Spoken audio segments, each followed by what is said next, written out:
ప్రభునందు ప్రియమైన దేవుని బిళ్ళారా, ప్రభైన యేసు నామమున మీకు శుభములు. జీవముగల దేవుని కృపావర్షం మీపై సమృద్ధిగా కురియునుగాక. ఈ దినము అనగా సెప్టెంబర్ నెల 20వ తారీఖు 2025 శనివారం హోలీ ట్రినిటీ చర్చ్ మినిస్ట్రీస్ వారు అందించు అనుదినమన్న ఈ దిన మన ధ్యానాంశము ధైర్యం తెచ్చుకొనుము. దేవుని వాక్యం చదువుకుందామండి. కీర్తన గ్రంథం 27వ కీర్తన 14వ వచనం. యెహోవా కోసం కనిపెట్టి ఉండుము, ధైర్యం తెచ్చుకొని నీ హృదయమును నిబ్బరంగా ఉంచుకొనుము. యెహోవా కోసం కనిపెట్టుకొని ఉండుము. దేవుడు తన పరిశుద్ధ వాక్యం దీవించునుగాక. దేని బిడ్డారు, మీరు అంతా ఎలాగున్నారని, మీ కుటుంబంలో అందరూ బాగున్నారా? మీకోసం ప్రతిదినం కూడా మేము ప్రార్థన చేస్తున్నాం. ఈ వర్తమానం ప్రతిదినం కూడా వింటూ లైక్ చేస్తూ సబ్స్క్రైబ్ చేస్తూ షేర్ చేస్తున్న మా ప్రియులందరికీ ప్రభు పేరట వందనాలు, దేవునికి స్తోత్రాలు చెల్లిస్తున్నాం. దేని బిడ్డారు, దేవుని వాక్యంలో 27వ కీర్తన 14వ వచనంలో దేవునిపై ఆశతో నిరీక్షించండి, ధైర్యంగా ఉండండి, ఆయన మీకు బలాన్ని ఇస్తాడు. అందుకని హృదయంలో బలం తెచ్చుకోండి అని ఈ యొక్క వచనాన్ని బట్టి మనం తెలుసుకుంటున్నాం.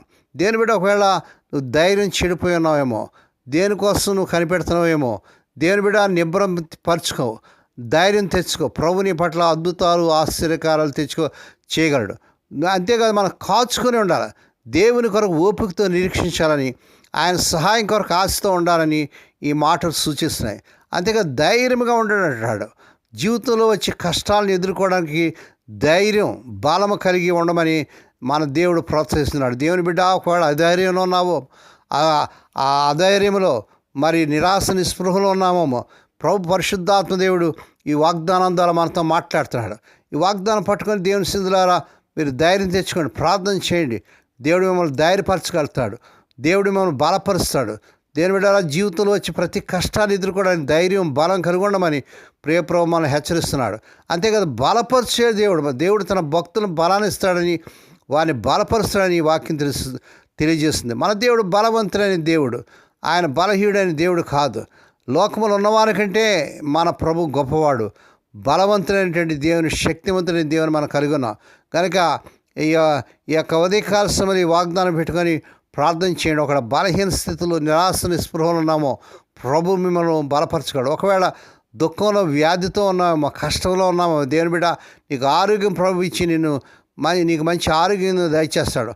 హృదయాన్ని ధైర్యపరచుకోండి అంటాడు. కష్ట సమయాల్లో నిరాశ చెందకుండా హృదయంలో ధైర్యం, బలం తెచ్చుకోవాలని దేవుడు చెబుతున్నాడు. దేవునికి స్తోత్రం కలుగును గాక. దావీదు గారి జీవితంలో కూడా ఒక అద్భుతమైన సంఘటన జీవితం యొక్క హడావుడిలో మరి ఏ విధంగా స్థిరంగా ఉండాలో చూపిస్తుంది. దావీదు సౌలు రాజు నుండి అతను చంపడానికి ప్రయత్నిస్తున్నాడు. పారిపోతున్నప్పుడు అతను మోయాబు రాజుని ఇలా అడిగాడు, దేవుడు నా కోసం ఏం చేస్తాడో నేను తెలుసుకునే వరకు నా తండ్రి మరియు తల్లిని వచ్చి మీతో ఉండనిస్తారా అని అడిగాడు. మొదటి సమూయేలు గ్రంథం 22వ అధ్యాయము 3వ వచనం. దావీదు చేతులు నిండగా పని కలిగి ఉన్నాడు. అతడు సౌలు యొక్క హత్యా ప్రయత్నాల నుండి తప్పించుకోవడానికి మరియు అతని కుటుంబానికి కూడా అందించడానికి ప్రయత్నిస్తున్నాడు. అయితే తన తొందరపాట్లో కూడా అతను దేవుని కోసం వేచి ఉండడానికి సమయం తీసుకున్నాడు. దేవుని బిడ్డ, తొందరపాటు పనులు చేయొద్దు.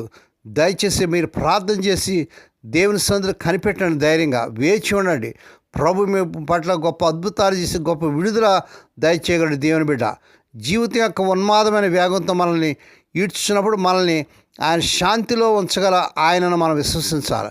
యెషయా గ్రంథం 26వ అధ్యాయం 3వ వచనం చదవండి. దావీదు గారి మాటలు ఈ విషయాన్ని చక్కగా సమీకరిస్తాయి. యెహోవా కోసం కనిపెట్టి ఉండము, ధైర్యం తెచ్చుకొనుము, నీ హృదయం నిబ్బరంగా ఉంచుకొనుము. యెహోవా కోసం కనిపెట్టమని ఈ 20వ కీర్తన 14వ వచనం చూస్తున్నాం.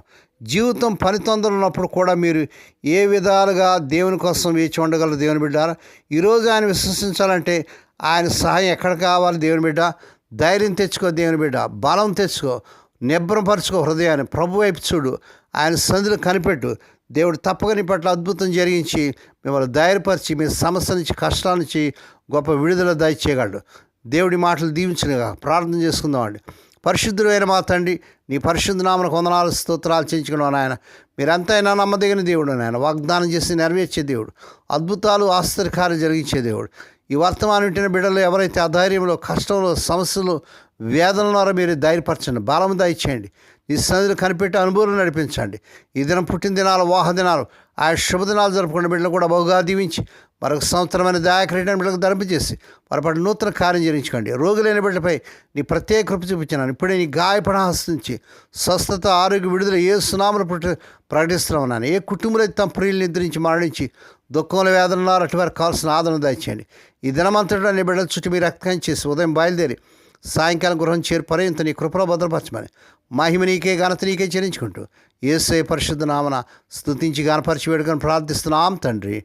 ఆమెన్. మన ప్రభువైన యేసు క్రీస్తు వారి కృప, తండ్రి అయిన దేవుని ప్రేమ, పరిశుద్ధాత్మ దేవుని అన్యోన్య సహవాసము సదాకాలం తోడేండి నడిపించి బలపరచునుగాక. ఆమెన్.